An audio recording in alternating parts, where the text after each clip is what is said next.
What's happening, fellow entrepreneurs? It's John Foggerholm again. It's the middle of December 2019, and there's a ton of new laws that are going to come into effect in 2020 that have some serious ramifications against employers, both in liability from lawsuits, but also in cost. So I'm going to spend the rest of the month trying to specifically address each one that I think has the biggest effect on employers. However, for this video, I just want to kind of go through what they are just very quickly, so that if people on their own want to look up some of these laws, they can. All right, well, let me start here. So the first one I want to talk about is SB 1300, which is a law regarding harassment, discrimination, and so on. So the gist of SB 1300 is that it makes numerous changes to the FEHA, which is California's Fair Employment and Housing Act. And notably, it makes it unlawful for an employer to require an employee, in exchange for a raise or bonus, or as a condition of employment or continued employment, to agree not to sue or bring claim against the employee under FEHA, and also to make it a condition of employment or a raise to sign a non-disparagement or other type of agreement against an employer if it's related to unlawful acts in the workplace, such as sexual harassment. Okay, so that's SB 1300. Next is SB 1343, which is sexual harassment training.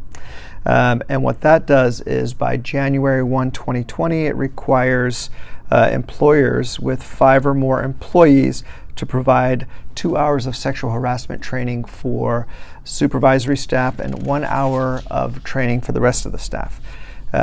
So that's an important one, and I'll focus on that one in a separate video.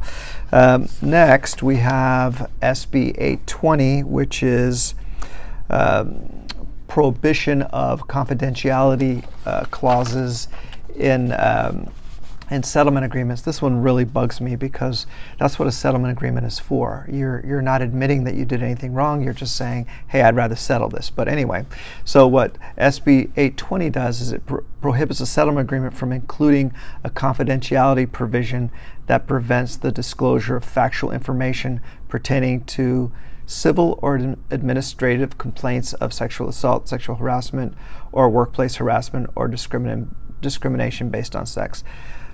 I have a really big urge to just really go on about this one, but I'll make a separate video on this. This one is just absolutely ridiculous, number one, and really puts employers in harm's way. All right, now let's move on to, AB 3109, which is banning waivers of a right to testify. This one I don't see as being too complicated or too burdensome on employers, because it's just basically saying that you can't have an agreement with your employer that they can't testify. I don't know that that wasn't already the law to begin with anyway. So let's see. Next is AB 2770, which is defamation protection for those that are claiming harassment. This one's a little burdensome also, because well, I won't get into it, but basically, if someone accuses you of harassment and you weren't the harasser, I think you should be able to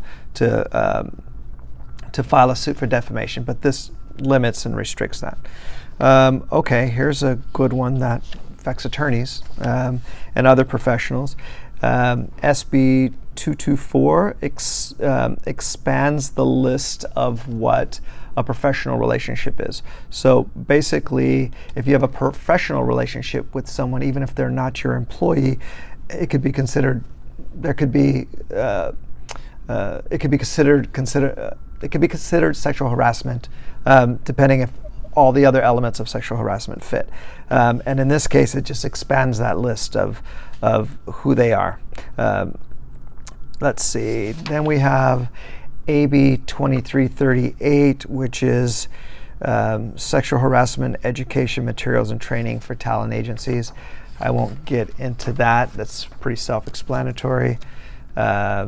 AB 3082 is the next one, and it's sexual harassment training for insupportive services employers. I think this is more government related, so I won't get into that.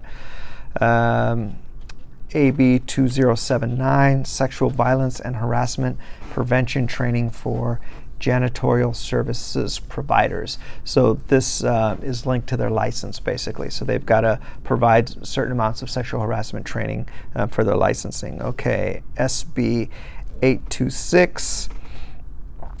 This one really bugs me too. Gender representation on boards of directors. SB 826 mandates that any publicly held corporation whose principal executive offices, according to the corporation's SEC 10K form, are in California, must place at least one female director on its board by December 31, 2019. So not the most qualified person, but just a female. It's unbelievable. SB 826 imposes minimum seat requirements that must be filled by women proportional to the number of seats by December 31, 2021. Again, not the most qualified people, whether they're male or female, but yeah, you get what I'm saying. I'll get into this one at length in one of my other videos. All right, so now laws regarding salary history. AB 2282 basically just clarifies some of AB 168, and AB 168 bars employers from requesting orally or in writing the pay history of job applicants and requiring employers to provide the pay scale for a position to applicants upon request. That's a pretty big one, so I'll get into that one. Let's see, SB 1412 about criminal background checks, which already exists, but this particular code provides that employers are not prohibited from seeking, receiving, or considering an applicant's criminal conviction history, including those convictions that have been judicially sealed or expunged, if the employer is required by state or federal local law to conduct criminal background checks for employment purposes. Yay! Finally a win for the employer, even though it's a small one. All right, let's see. SB 1123, expansion of paid family leave. SB 1123 expands the scope of the Family Temporary Disability Insurance Program beginning January 1, 2021. Okay, so this takes effect 2021 to include time off to attend to a qualifying exigency related to an individual's spouse, registered domestic partner, child, or parent who is an active duty member of the United States Armed Forces. Okay, let's see. AB 1976 is related to lactation accommodation, requires employers to provide a room or location other than a bathroom in close proximity to the employee's work area to express breast milk. I don't see this one as being a very big problem, but I'll research it and maybe do a video about it. Let's see, minimum wage increase. Okay, so on January 1, 2019, on January 1, 2020, California state minimum wage will increase to $11. Actually, that doesn't sound right. Let me skip that one. That just doesn't sound right at all to me. Let's see. Construction industry PAGA prohibition. AB 1654 prohibits construction industry employees covered by collective bargaining agreements from pursuing a Private Attorney General Act PAGA claim. Okay, that's good for employers. I'll have to get into that one. Let's see, copies of payroll records. This is one that's a little bothersome for me because SB 1252 clarifies that employers must make and provide such copies and may not require employees to find ways to make their own copies of employment records that they demand. Well, not that big of a deal on this one, but it bothers me because typically this is something that I would use to get rid of sort of those shakedown attorneys who aren't really interested in in putting up a fight.